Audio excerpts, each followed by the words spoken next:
పెద్దపల్లి జిల్లా the great Ramagundam municipal కార్పొరేషన్లో ఒక వార్త పట్టుకొచ్చిండు సాక్షి జర్నలిస్ట్ అన్న. అది ఏం వార్త, ఎట్లాంటి వార్త, అసలు రామగుండం మున్సిపల్ కార్పొరేషన్లో ఎట్లాంటి అంశాలు జరిగినాయి, గతంలో ఎట్లాంటి అంశాలు జరిగినాయి, ప్రస్తుతం ఎట్లాంటి అంశాలు జరుగుతున్నాయో ఈ అన్న ఓ వార్త పట్టుకొచ్చిండు. అది ఏంటో చూద్దాం. ఇక అవినీతి, అక్రమం, యథేచ్ఛగా చోరీలు, పోలీస్ కేసులు, ఘటనలపై ముందుకు సాగని విచారణ, రామగుండం బల్దియాలో భాగవతాలు ఇవే. ఇక ఇక్కడ రెండు బొమ్మలు ఉన్నాయి, ఏందో చూద్దాం. అవి ముందుగా రెండు చిత్రాలలో కనిపిస్తున్న వాటిలో ఒకటి తోపుడు బండ్లు, మరొకటి చెత్త డబ్బాలు, పెద్ద చెత్త డబ్బాలు.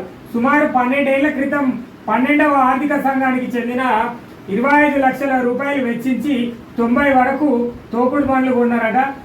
1360 చెత్త డబ్బాలను కొనుగోలు చేశారు.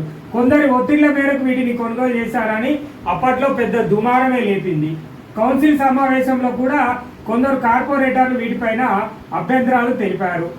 కొనుగోళ్లపై విచారణ జరిపించాలని పట్టుబట్టారు. అయినా కూడా ఆ అంశం అనేది మూలన పడడమే కాదు, తోపుడు పనులు, చెత్త డబ్బాలను కూడా మూలన పడేసిరు అని చెప్పేసి ఇంట్లో ఉన్నది. ఏదేమైనా కూడా రామగుండం మున్సిపల్ కార్పొరేషన్లో స్క్రాప్ దొంగలు, డీజిల్ దొంగలు, ఇంకా బెల్లం దొంగలు, అంటే కార్మికులకు ఇచ్చే సామాగ్రి దొంగలు, అనేక రకాల దొంగలను చూసినాం. ఇక ఇదొకటి ఉన్నది. ఇంకా ఏమున్నది అంటే లాస్ట్కు గోదావరి కానీ రామగుండం మున్సిపల్ కార్పొరేషన్లో అమ్ముకోవడానికి, కుదబెట్టుకోవడానికి, అంటే తాకట్టు పెట్టుకోవడానికి ఉన్నది. ఆ ప్రభుత్వానికి సంబంధించిన భవనం ఉన్నది. ఓ రోజు కూర్చొని అందరు అధికారులు, నాయకులు, మరి ఎవరెవరు ఉన్నారో, దానికి ఎవరెవరు పొత్తున్నారో వాళ్ళందరూ కూర్చొని ఆ భవనాన్ని ఎక్కడన్నా అమ్మేయుడు. రామగుండం కార్పొరేషన్ భవనం పని అయిపోతుంది. ఇక అయిపోయాక అప్పుడు రామగుండం మున్సిపల్ కార్పొరేషన్ 50 డివిజన్లను పాలించురు. ఎన్నో షెడ్ కింద కూర్చోనో, లేకపోతే ఏదైనా రూమ్ కిరాయిలు తీసుకోనో పెట్టుకొని రామగుండం మున్సిపల్ శాఖ పరిపాలన చేయుర్రి. స్క్రాప్ దొంగలు అలానే ఉంటారు, సర్టిఫికెట్ల దొంగలు అలానే ఉంటారు, డీజిల్ దొంగలు అలానే ఉంటారు. ఇక అనేక రకాల దొంగలు, స్కామర్లు అన్నీ అలానే ఉంటాయి. కానీ వాటి మీద ఒకటి విజిలెన్స్ అధికారులు అనేది ఒకటి పెడతారు. ఇక అది ఆన్నే ఆగిపోతుంది. ఇక ఏం జరుగుతుందో ఏమో తెలియదు. కానీ రామగుండం మున్సిపల్ కార్పొరేషన్లో ఇప్పటి వరకు వచ్చిన అవినీతి కావచ్చు, అక్రమాలు కావచ్చు, ఏమైనా కూడా వాటి విచారణ కొనసాగుతూనే ఉంటుంది తప్ప ఆ కొనసాగించేది ఉండదు, పూర్తి స్థాయిలో జరిగేది ఉండదు. అది ఎవరికి శిక్ష కూడా పడే పరిస్థితి కూడా కనబడదు. ఇదే ఈ అన్న పట్టుకొచ్చిండు. పాపం అన్న కష్టపడి పట్టుకొచ్చిండు. రామగుండం కార్పొరేషన్లో అవినీతులు, అక్రమాలు ఆగడం లేదు. యథేచ్ఛగా చోరీలు చోటు చేసుకుంటున్నా కట్టడి చేసే నాదుడే లేకుండా పోయాడు. పోలీస్ కేసులు, విజిలెన్స్ విచారణ పేరిట కాలయాపన తప్ప పెద్ద ప్రయోజనం లేకుండా పోయింది. దర్జాగా దొంగలు, బల్దియా కార్యాలయంలో ఏసీలు మాయమైన అడిగేవారు లేరు, లిఫ్ట్ పరికరాలు చోరీకి గురైన పట్టించుకునేవారు లేరు, విలువైన స్క్రాపును దొంగలు దర్జాగా ఎత్తుకెళ్లినా రికవరీ ఉండదు. ఉన్నతాధికారుల మెప్పు కోసం కొనుగోలు చేసిన పనికి రాని శానిటేషన్ సామాగ్రిని కూడా మూలన పడినప్పటికీ ఆ తర్వాత మాయమవుతున్నా కూడా స్పందన ఉండదు. నైట్ షెల్టర్ల కోసం లక్షలు వెచ్చించి ఆధునీకరణ భవనాన్ని ప్రైవేటు వ్యక్తుల ఆక్రమించుకున్న అడిగేవారు లేకుండా పోయిర్రు. ఇక ఏం చెప్పినా రామగుండం మున్సిపల్ కార్పొరేషన్లో ఇదే జరుగుతుంది. ఎవరి దందా వాళ్ళదే, ఎవరి వ్యవస్థ వాళ్ళదే.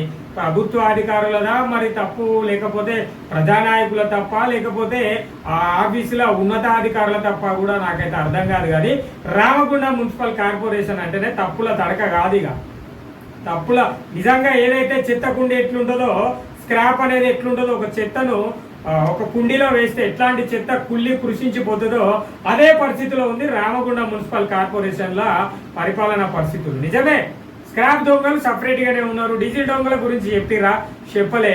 స్క్రాప్ దొంగల గురించి చెప్పిరా, చెప్పలే. అంతకుముందు అన్న కూడా ధర్నా చేసిండు. డీజిల్ దొంగలు కూడా అదేదో రమేష్ నగర్ ఏరియా ప్రాంతంలో దొరికిందా అని చెప్పేసి ఆ మధ్యలో వార్తలు వచ్చినాయి. దాని గురించి వాళ్ళని పట్టించుకున్నారా?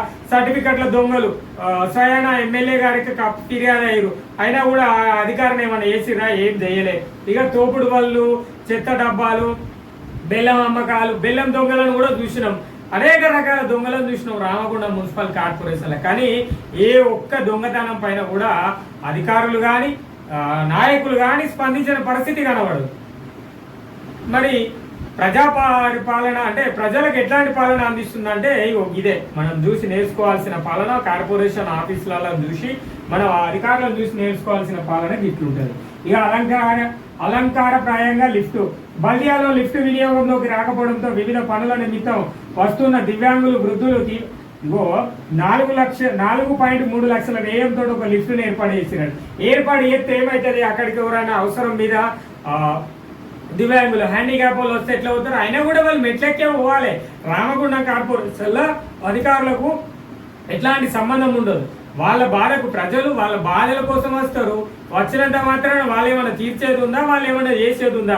కేవలం మున్సిపల్ కార్పొరేషన్ లో పనిచేస్తున్న అధికార యంత్రాంగం ఎట్లున్నదంటే ఇట్లా దొంగతనాలు జరిగినా పట్టించుకోరు, ఆ లిఫ్ట్ పని చేయకపోయినా పట్టించుకోరు, దోపిడీలు జరిగినా పట్టించుకోరు. ఎవరికి నచ్చిన రీతిలో వాళ్ళు ఏ శాఖకు నచ్చిన రీతిలో ఆ శాఖ. ఇక ఇవన్నీ పక్కన పెడితే ఇంకా బయట వేరే ఇక రామగుండం మున్సిపల్ కార్పొరేషన్ శాఖ అధికారులు ఇంజనీర్లు మరి ఏడ చదువుకొని వస్తారో తెలుస్తలేదు, కానీ ఈ కార్పొరేషన్కి వచ్చిన ఇంజనీర్లు కాలువల మధ్యలో పైపులు ఉంచి కాలువల నిర్మాణం జరుగుతుంది. మరి ఆ నీళ్ళు ఎట్లా పోతాయో తెలియదు. అండర్ గ్రౌండ్ పైపులు ఎత్తారు, ఆ మధ్యలో అక్కడక్కడ చిన్న చిన్న నాలి లాంటి పైపులు వస్తాయి. మరి అవన్నీ ఎక్కడికి పోతాయో తెలియదు. వాటి మీదకి వెళ్ళే ఇవి వేసుకొని పోతాంటారు. అంటే కొత్త ఇంజనీర్లు అట్లున్నారు. ఇక శానిటేషన్ విభాగం అభివృద్ధి బాగా చేసింది. రామగుండం మున్సిపల్ కార్పొరేషన్ లో ఉన్న అధికారులు బాగా అభివృద్ధి చేస్తున్నారు. మనం ఎలా అభివృద్ధి చెందుతాం అనేది మనందరికి కనబడుతుంది. ఎట్లాంటి అభివృద్ధి చెందుతామో కూడా ప్రజలందరికి కనబడుతుంది. ఇక స్క్రాప్ చోరీలపై రాని స్పష్టత. బల్దియాలో సుమారు 3.5 ఏళ్ల క్రితం జరిగిన స్క్రాప్ చోరీల వ్యవహారం పోలీస్ కేసులు విజిలెన్స్ విచారణ చేపట్టినప్పటికీ ఇప్పటి వరకు ఎలాంటి పురోగతి కనిపించదు కూడా. స్క్రాప్ మాయమైన సంఘటనలో ఓ మాజీ కార్పొరేటర్ భర్త హస్తం ఉందనే ఆరోపణలు వచ్చాయి. దోచుకున్న స్క్రాప్ ను దర్జాగా వ్యాన్లో తరలిస్తుండగా బల్దియా సిబ్బంది గుర్తించి పట్టుకున్నారని ఓ అధికారి ఆదేశాలతో ఆ వ్యాన్ను నగరపాలక కార్యాలయానికి తరలించి నా ఆరోపణలు ఉన్నాయి.